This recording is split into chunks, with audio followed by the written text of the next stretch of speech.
Oh, goody. All right, what's going on, everybody? Zombies here again, and today we're back with another Marble Snap video.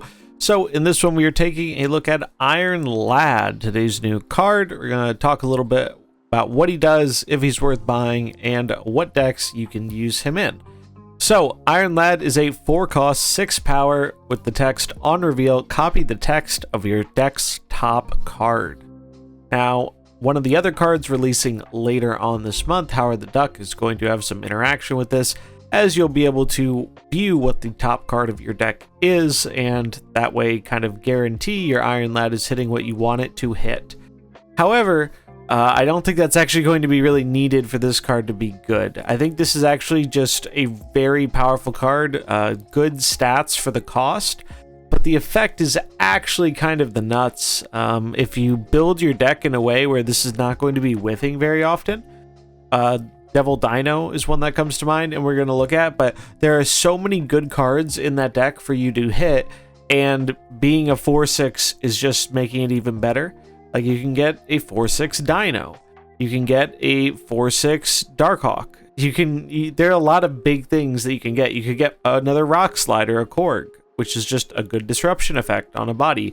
I mean, we're already playing Rock Slide as a 4/6, so if we could get another one, seems good.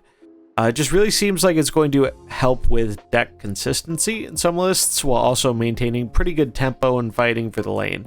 So I think this is definitely one of the more enticing cards for this month. This one and High Evolutionary are really the two that I'm probably going to be picking up, and I'm really looking forward to seeing how it actually plays out, as I'm sure there are going to be a lot of different lists people come up with for this card. But we do have a few to look at here, so let's take a look at what we've got.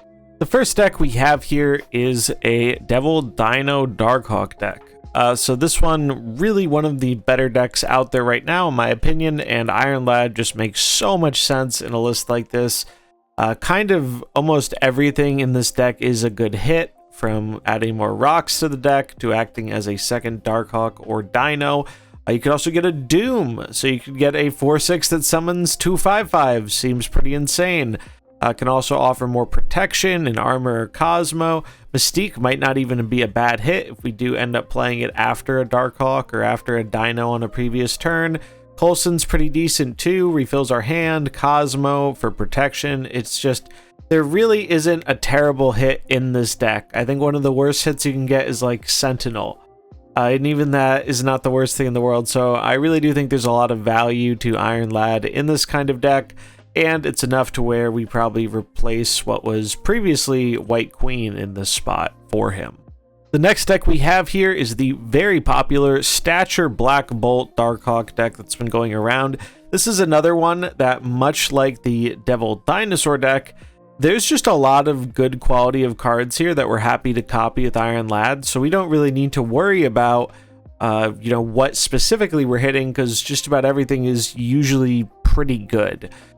Getting another way to use our Black Bolt effect if we don't draw it is really, really strong, or even doubling up on it, because we can curve Iron Lad into Black Bolt since we know we're going to draw it the next turn. Just helps guarantee our stature a bit, more interaction, more good stuff for the Darkhawk. I mean, we could even Hail Mary for an Enchantress or Shang-Chi on the final turn. If it copies Jeff, that's really cool, because you get all the Jeff text, so not only can you move him, but he can't be stopped. Really, the only bad hits in this deck are kind of Miles and Stature, but those cards are probably just so good we don't care about the fact that they're bad, because all the other effects are good for Iron Lad, and you don't need every card to be a hit when the majority of cards are. So this is already a very proven and powerful deck, and I expect Iron Lad to make it kind of even better. So those are the most proven decks, but what about a little bit more on the experimental side? So one idea that I'm excited to try is a different take on Zabu Zoo. Going the Iron Man route as another powerful thing to help close out the game, and we can justify it a little bit more easily now that we can essentially sometimes get the Iron Man effect for less cost and have it be more impactful, since it can happen on our 6-power card. So we're trying out some Iron Shana Zoo with Zabu. Zabu's enabling us to play our Khazar, our Shana, and our Lad a turn earlier, which is nice. We have Iron Man and Blue Marvel as some big scaling, fantastic to go wide, and then just a plethora of good one-drops here. Sunspot, Ant-Man, Elektra to snipe the ever-popular Nebula, and then Nebula herself, because she's really, really good, and Iceman for some interaction. But yeah, I think this is, if you like Zoo, I think this is going to be a really neat thing to try out with Iron Lad.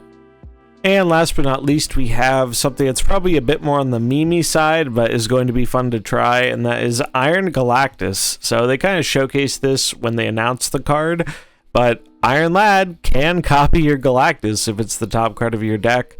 And given the fact that we're running Chavez, we'll always have a slightly higher chance of our top card being Galactus, because Chavez will be on the bottom.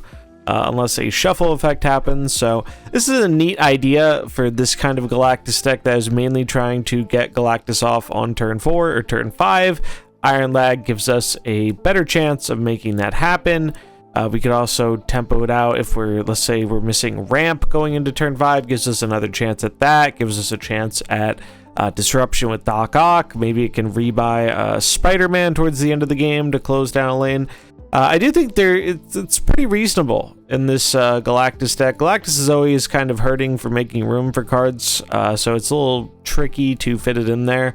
But I do think that it'll be at least worth experimenting with, and it would honestly be pretty funny if this did end up finding a longer term home in Galactus, just as a way of making the deck a bit more consistent.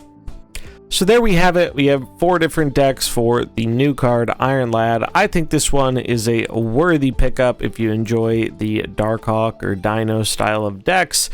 Seems like a great addition there. A little bit experimental elsewhere, but I'm sure players will find other powerful things to do with this card because it is a very strong effect. So I think this one's worth it. I'm going to be grabbing it, and I'm really looking forward to trying out a bunch of these decks with him.